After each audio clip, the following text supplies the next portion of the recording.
Hey everyone, and good day to all. Welcome to our art history, and this is the first lesson for week 3.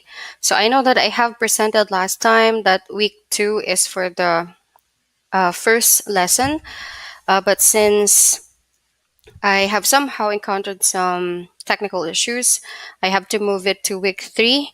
But nonetheless, I'll be adjusting the other topics so we can fit all the topics from prehistory to Renaissance for this whole semester or first semester. So let's proceed now. So, our lesson for today or for this week is about prehistoric art. So, here you see examples of images of the prehistoric art. Now, before I further proceed, though, let me just lay down the lesson objectives for this week or for this lesson. So, you will be able to extend your skills in identifying and describing prehistoric works of art by analyzing them. And then you'll be able to learn more of our history through engaging content. And then also, you'll be able to develop strong writing skills when describing, analyzing, and comparing prehistoric works of art. And lastly, is you'll be able to cultivate an appreciation for the different prehistoric arts and tools through written tasks. So, let's begin.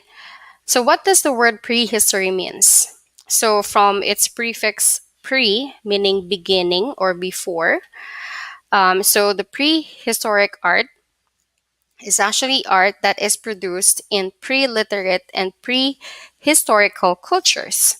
So when you say pre-literate, that is something relating to a society or culture that has not developed the use of writing, not developed the use of writing yet. Now, for prehistoric or prehistorical, it's something relating to the period before written works. So they are synonymous to each other. So this is the time wherein no written or form of writing is still present.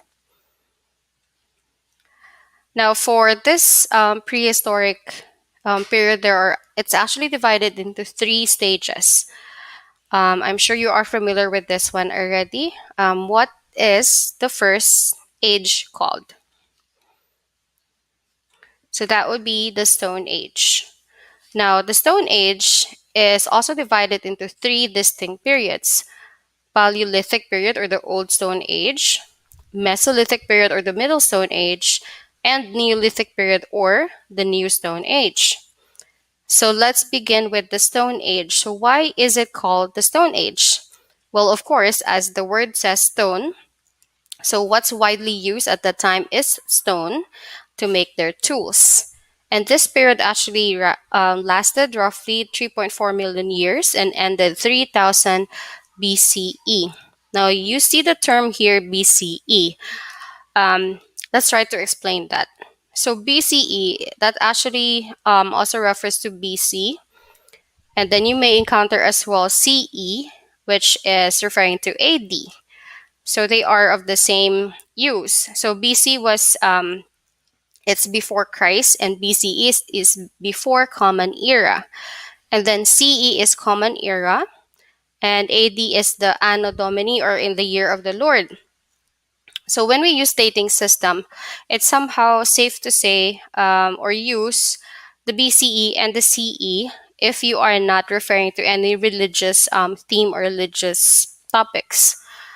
But if you are referring to those stuff religious, then you can use BC and AD.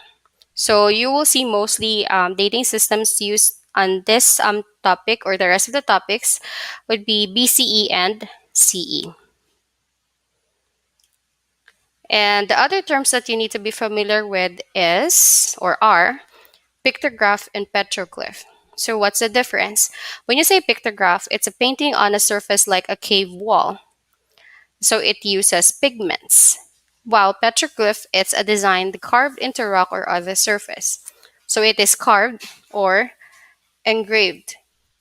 So that's the difference. So pictograph again, it's something that is painted, and petroglyph is something that is carved or engraved. So let's go through now the Old Stone Age, or again, it's Paleolithic period. So it's 30,000 BCE to 10,000 BCE. So it came from two terms, two words, paleo and lithos. Paleo means old and lithos means stone.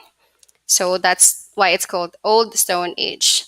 So the people in this time are called nomadic because they move from one place to another depending on the availability of the food and the commodities that are present in a certain area or location. So once they, since they are nomadic, so they dwell or stay in temporary caves and open pits. So the main focus of this prehistoric people is survival. So whatever they do is for survival solely. And aside from that, they are also they believe in spirits. So since this is prehistoric or pre-literate period, so there is no formal religion yet. And also, the stone tools that they use, they are chipped off, meaning the stone is being break off at the edges to use as their tool, equipment, or their weapon. And also, as part of their survival, they are mainly hunter gatherers. So they hunt for food and they gather for food as well, like berries, nuts, plants, and other things that they can eat for their meal. So let's talk more about their art at that time. So there were actually two kinds of art. So art was either portable or stationary. And both of these are limited in scope since it's still the Stone Age. So when you say portable art, from the word itself, portable, it can be carried around. So the art forms at the time were very small or necessarily small, so they can be carried around whenever they move from one location to the other. And so their art forms are consisted of either figurines or decorated objects like engravings on pieces of stones, amulets, and or talismans. So these things are carved from stone, bone, or antler. So when you say antler, it's like the horns of the adult deer. Yeah. So this portable art form can also be said as figurative, meaning something is recognizable from it, either if it's an animal or in a human form. So this most of these figurines are collectively known as Venus, the word or name Venus itself, as they are obviously females of childbearing build. So speaking of Venus, let's talk about sculpture. So here is an example of a Venus figurine. So Venus of Holfels. So this is the earliest known, undisputed example of a depiction of a human being in prehistoric art. So it is carved in mammoth ivory and it only measures 6 centimeters or 2.4 inches. So if you would take out your ruler, try to measure 2.4 and imagine how small it is. So 2.4, less than 2.5 inches only. And another example of the Venus is the Venus of Losel. It's a carving and it is carved on a large block of limestone. So earlier it's made of ivory. This one is made of limestone. And the most famous one, Venus of Willendorf. It's also small. It's only 4.4 inches, so just a little bigger than the Venus of Hohlfels. So this one is made of limestone. Now here is a picture of the different views or how you will be able to look at the Venus of Willendorf, the front part, the profile view, and then the back view. So if you hold it or like imagine holding it on your hands, so that's how small it is. And here, did you know that there are a lot of Venus figures actually, and it is in different locations. So there are over 144 of Venus figures that were discovered, and they are all around the same time.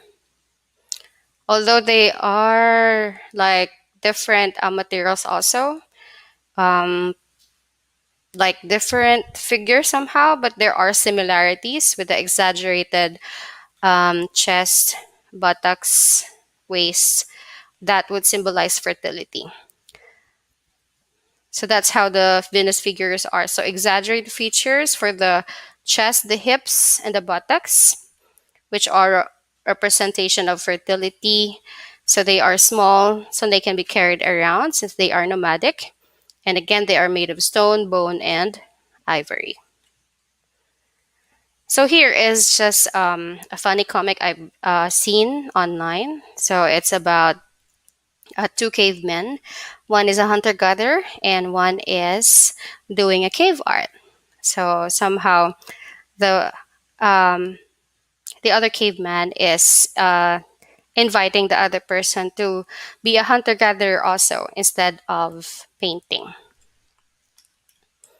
So speaking of painting, let's go to the cave art.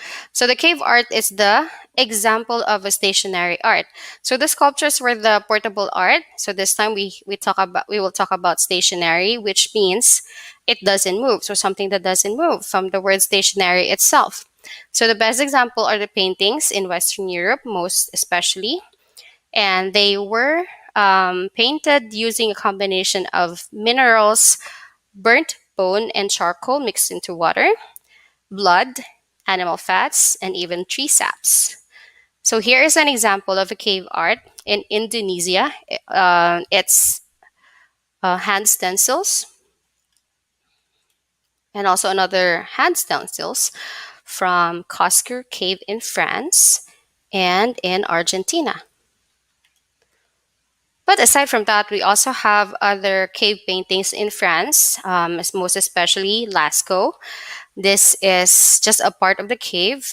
It's named as Hall of Bulls because you can see there are a lot of animals, mostly bulls, or they call it auroch. So a species of bulls or cattle. And also they painted horses as well, but mostly bulls.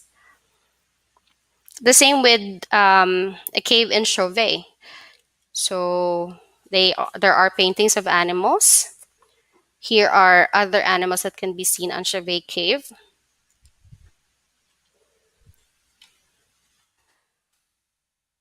And also here, this time it's kind of different because it shows a human figure.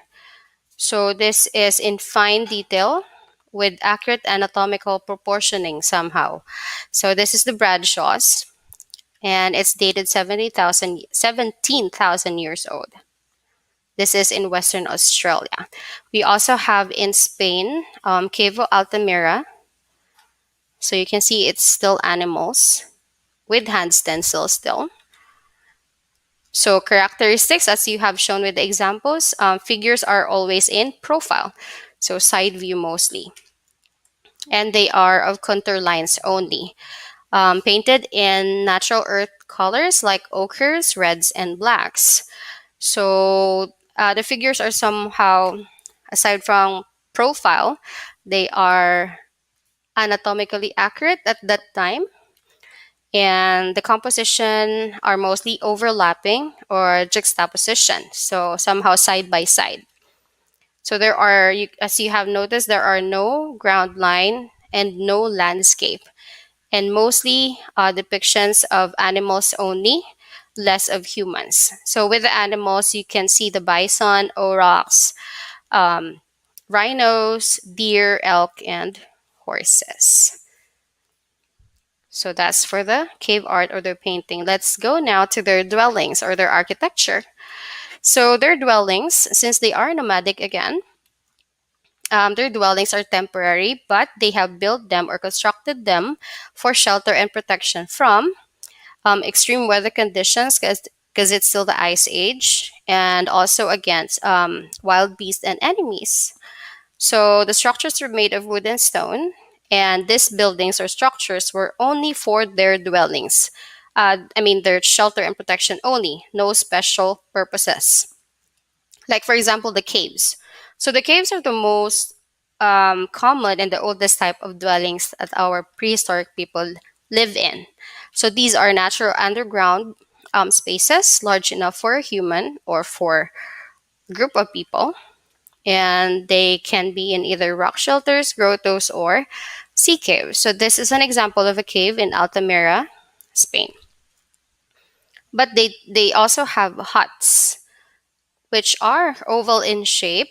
They have discovered that these are built close to seashores. There are stones as supports and also posts, and the floor is made of organic matter and ash. Aside from huts, they have pit houses. Pit houses are um, constructed by making shallow depressions in the ground surrounded by a ring of mammoth bones and tusks. So, aside from wood and stone, they also build houses or dwellings made of bones and tusks. So, pit houses are somehow dug in the ground, and it's only half dug.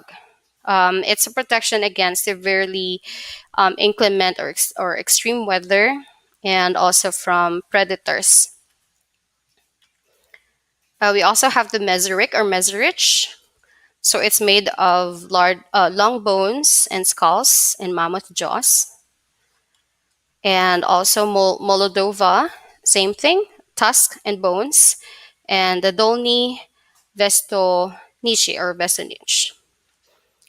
So the Dolny, this is just an reconstructed image of how this shelter would look like during that time. So these different names are actually dependent on where they were located. So any questions so far? If you do, make sure to notate or note them down so we can discuss them during our Google meeting. So let me proceed now to the next period, which is the Mesolithic. So Middle Stone Age. So this is just a this representational picture of the changes already in Mesolithic period. So also come from two words meso and lithos. So meso meaning middle and lithos meaning stone. So this time, this is already like the post-glacial events. So this is after ice age somehow. So the climate is a little warmer already, but there is still instability and permanent settlements are beginning to form. So they are no longer purely nomadic and they are beginning to also use farming tools and their dwellings, since they are not moving much anymore, their dwellings are more durable already. And then also, since they are using farming tools, they are now learning to domesticate animals. They learn how to fish, and they are now hunting in groups. And one more thing, the concept of cemeteries has been created already. Remember, with Paleolithic period, the dwellings are mostly for just shelter and protection, no special purposes. This time in this period, they are starting to create structures or dwellings that have a different purpose. So let's start with their painting or cave art during this time. So this one here is a rock engraving in Cave of Adora, Sicily. So you can see there it's not painted, it's engraved. So a group of figures, and as you notice, it's a group of people instead of animals.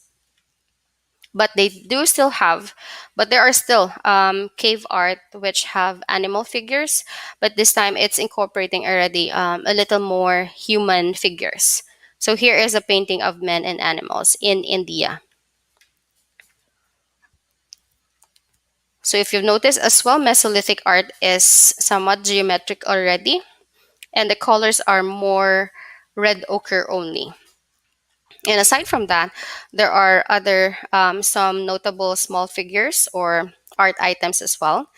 Here are the painted stones or pebbles, and this one could be um, like an ornament because you can see there is a loop or a hole, which may symbolize it's something that it is hung or decorated.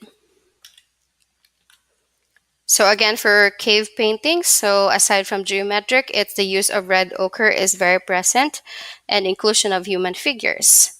So notable Mesolithic developments would be painted pebbles, like earlier there, and stone beads, pierced shells, and teeth and amber adornments. So let's go to sculpture. Now we have here is an example of a sculpture which is a moose head. It's a figurine made from soapstone. It's a soft rock consisting largely of talc, which was found in 1903. So it's a moose or an elk's head. And we also have here, this is a mysterious type of sculpture. It is the Shigeru sculpture idol. As you can see, it's a tall or a longer sculpture compared to just the other sculptures. Remember our Paleolithic, it's just smaller ones, 2 to 4 inches only, figurines. This one here, it's something different. Now, if you'll be able to see it up close, this is how it would look, especially the head, different views of the head, and some parts of its body. So you can see there are engravings or carvings. And this Shigeru sculpture is actually the oldest known wooden sculpture in the world. So it was found in the Mesolithic period. And they said that the idol is 3 times as old as the Egyptian pyramids. Now, it is said as well that this Shigeru sculpture is, as I mentioned earlier, it's kind of mysterious. Because up until now, the carvings or the engravings that you can see there on the body and even the impression on the face or the head, there is no exact um, study or interpretation yet of what they mean. Each part of this body here, from top to bottom, the carvings or the engravings that you see there, somehow there are no exact interpretation yet of what they mean. Because according to our archaeologists or historians, there is no other sculpture that could be similar or can be said that it's similar to this one. So this is a very unique kind of sculpture. So they even said that it's something demonic or evil in nature because of the face or the head. But according to Dr. Michael Zilling, an archaeologist or historian, he thinks that the markings on the idol are more of a message to ancient spirits. Remember, there is no religion yet, but they believe in spirits. So possibly this is some kind of an adoration for a deity or a spirit instead of something that is evil or demonic. All right, so that's it for the sculpture. So let's proceed to their architecture as well. So, as I mentioned on the first part, there is already a formation of cemeteries. So, structures are no longer just for their shelter and protection or dwellings. So, there is a start already of burial or cemeteries. But they do still have huts, of course, as their dwellings. And pit houses are still present as well.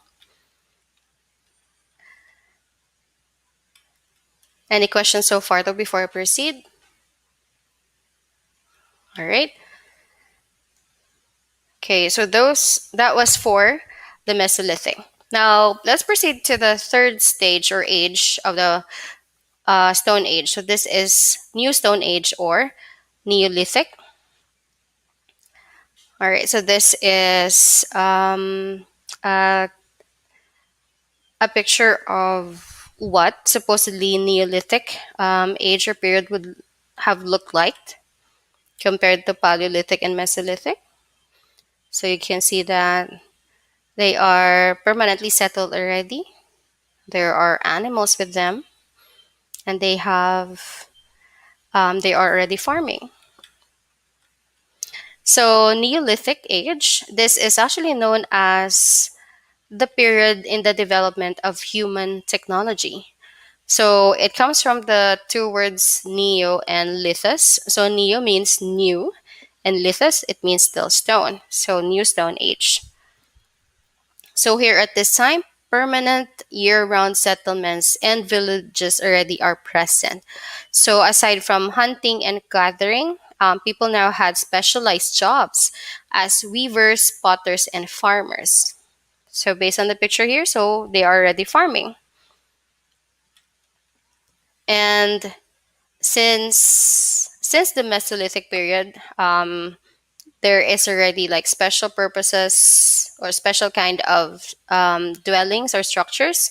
So there is now a presence of priests and shamans. And also herding, domestication of animals, and organized agriculture is present. And then also their stone tools are more polished, and there are already presence of metal tools. So let's talk about their painting or cave art as well.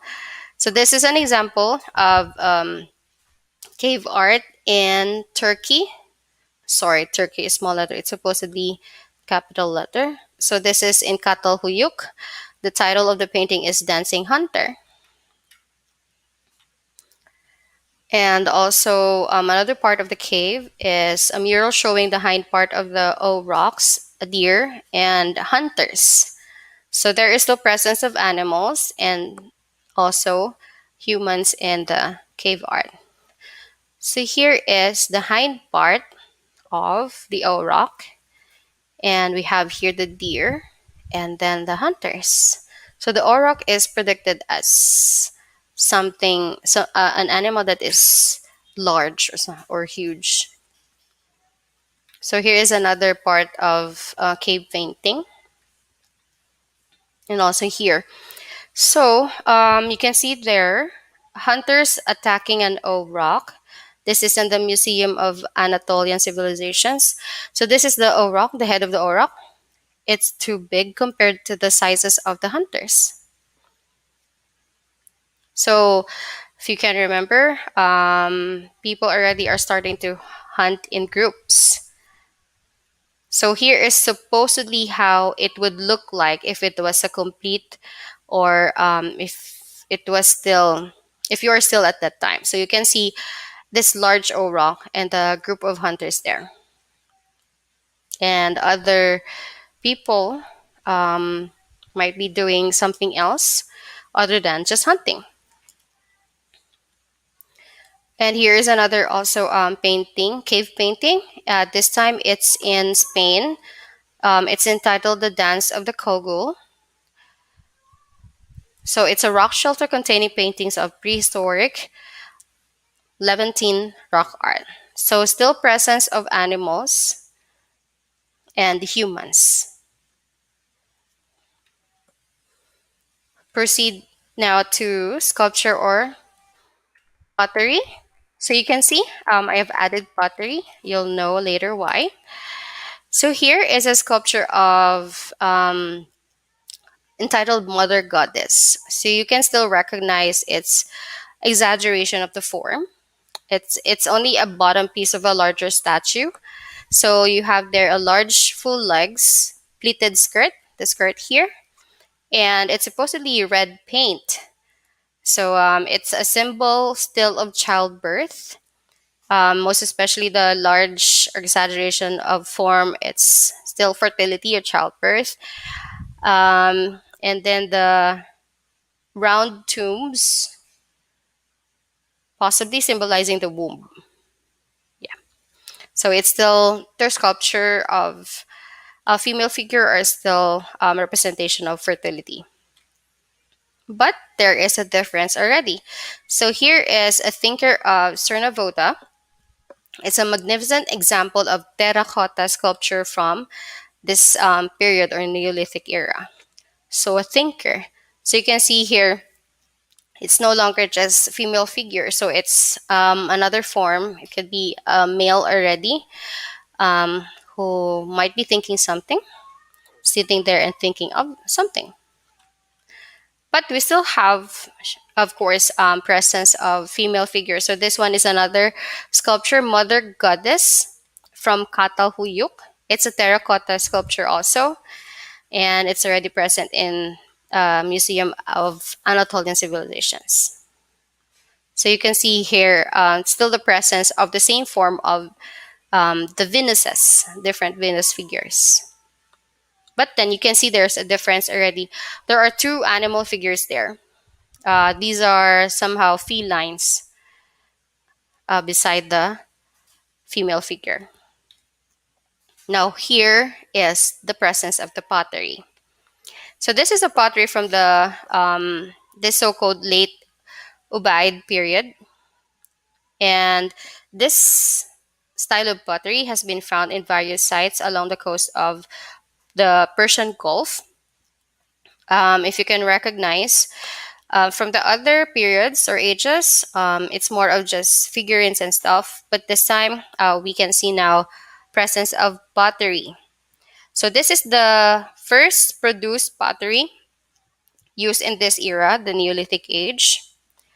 And since there is already permanency and change in agriculture, and then rise of settlements and villages, people at that time need to have a storage equipment. So they have started making this pottery. So since they are somehow no longer nomadic compared to the Paleolithic and the Mesolithic, with Neolithic period, they have already settled.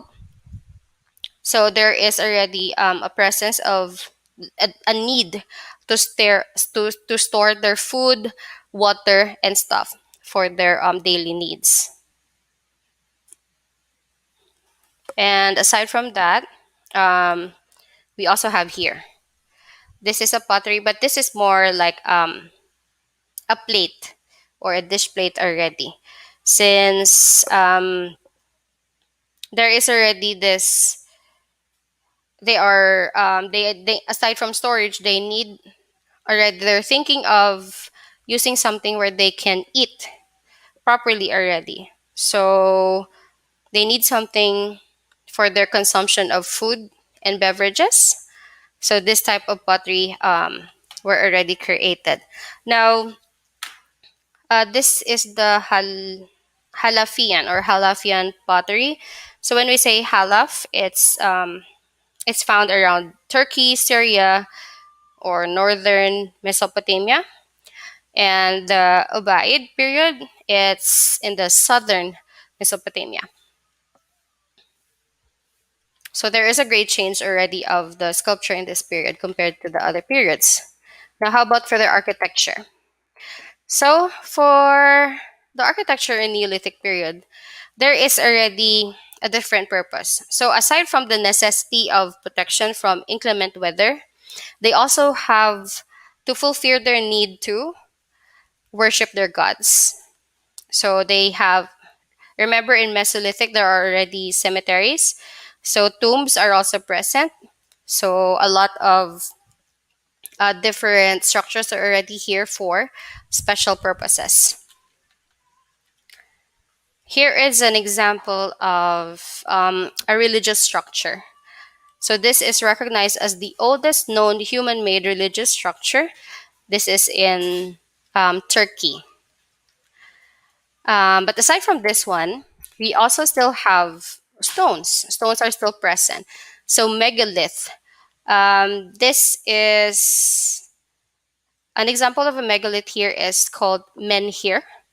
It's a large man-made upright stone and can be found solely as monolith, just one stone, or a part of a group of similar stones. So when you say lith, it's a standing stone.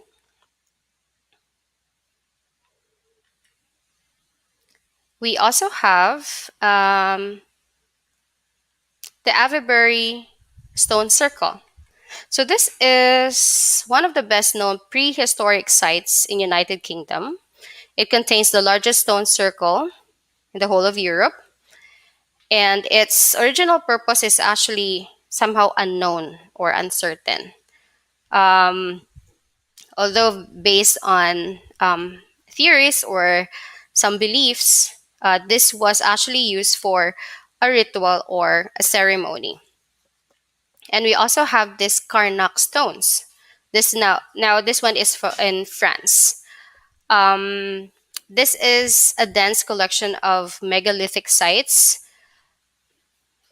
in France, consisting of stone alignments, dolmens, burial mounds, and single menhirs or standing stones.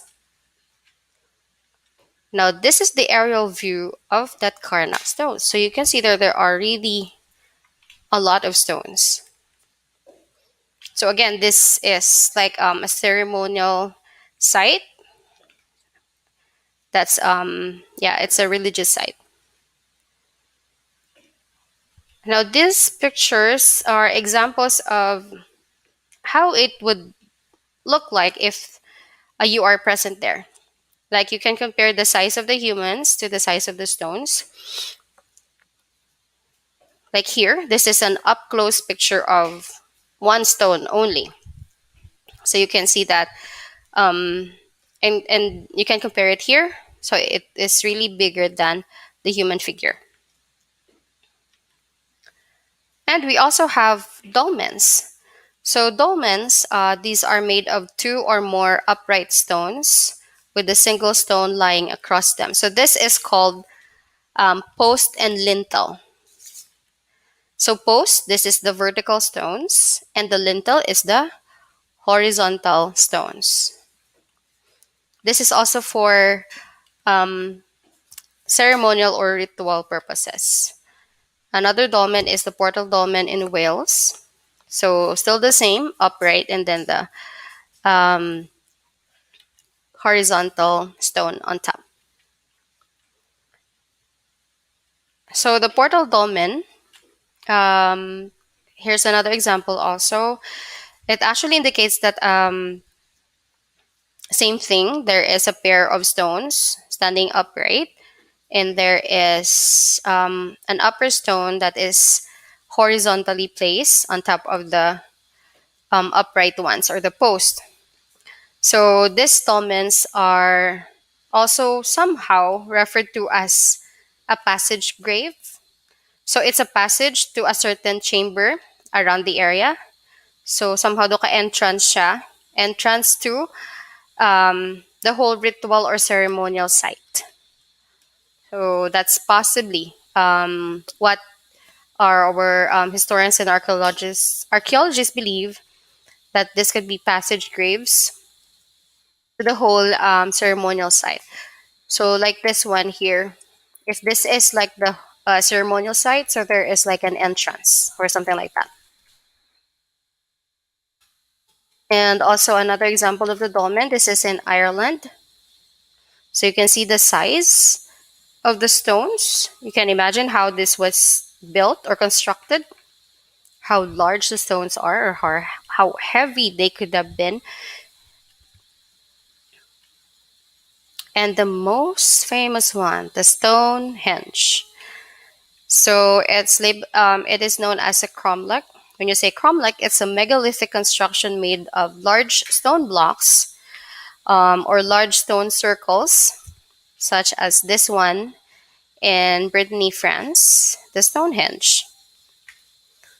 So this Stonehenge, it consists of a ring of standing stones, which is around 13 feet high and 7 feet wide.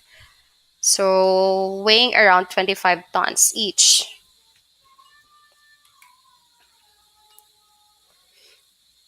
The next one here is this is the plan, like a floor plan. So the plan of the Stonehenge. So this is also somehow a ritual for ritual purposes also, because according to archaeologists, they are uncertain whether this site is served as for funerary purposes, ritual purposes, or both.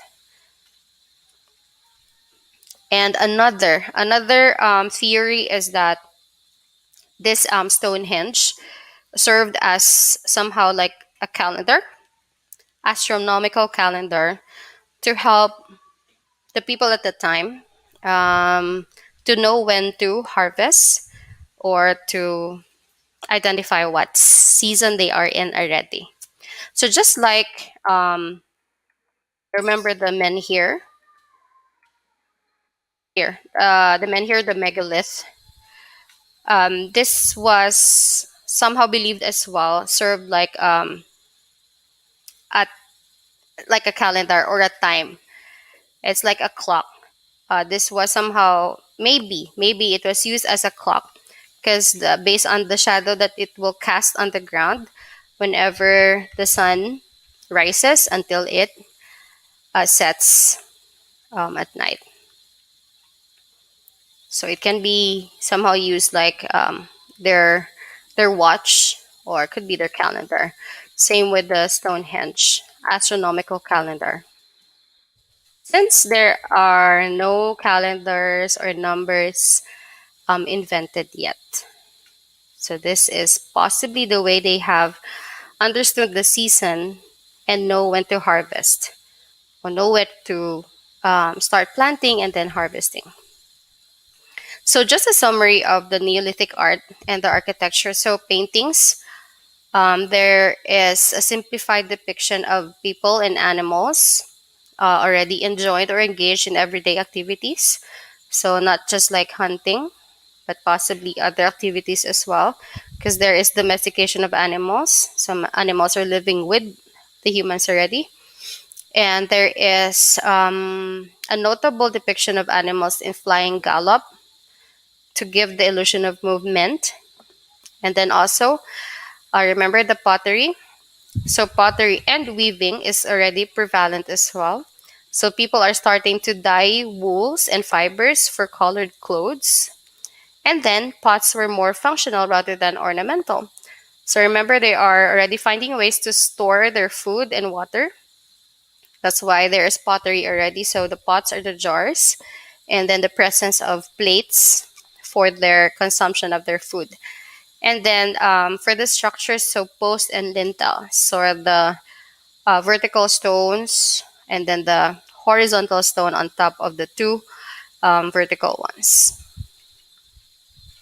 So here is just another summary of the three periods already: the Paleolithic, Mesolithic, and Neolithic.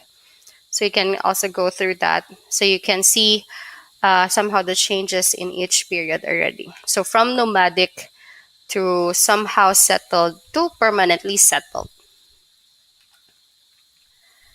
Now let's go to another age in the prehistory, the Metal Age. So this is just short. So we have the Bronze and the Iron Age. So the Bronze Age, well, of course, just the Stone Age. Bronze is the most prominent material. So there is a new medium of art already, and this Bronze Age began in Europe around 3rd millennium BCE. So there are already presence of bronze tools, luxury goods, decorated weapons, and other objects without practical purpose. So this is maybe the start already of them thinking about creating something for just the purpose of display. And then there is already a creation of a class of artisans. So when you say artisans, these are um, craft workers, artistic people with artistic skills who do or create handicrafts. So here is an example of an item. It's a ox-borrowed dirk. It's a large ceremonial weapon from the Bronze Age. So it's actually too heavy for a person to carry and use as a weapon. So it's mostly just for display. And here are other items or also present in the Bronze Age. So the mold cape. So this one is made of solid sheet gold object. So this was actually used for ceremonial. So this is just a part of a ceremonial dress. And this is possibly for religious ceremonies. Same with the golden hats. So this is a golden hats served as a religious insignia for the deities or the priests at the time. This is found in Central Europe. So made of gold. So aside from bronze, there is a gold.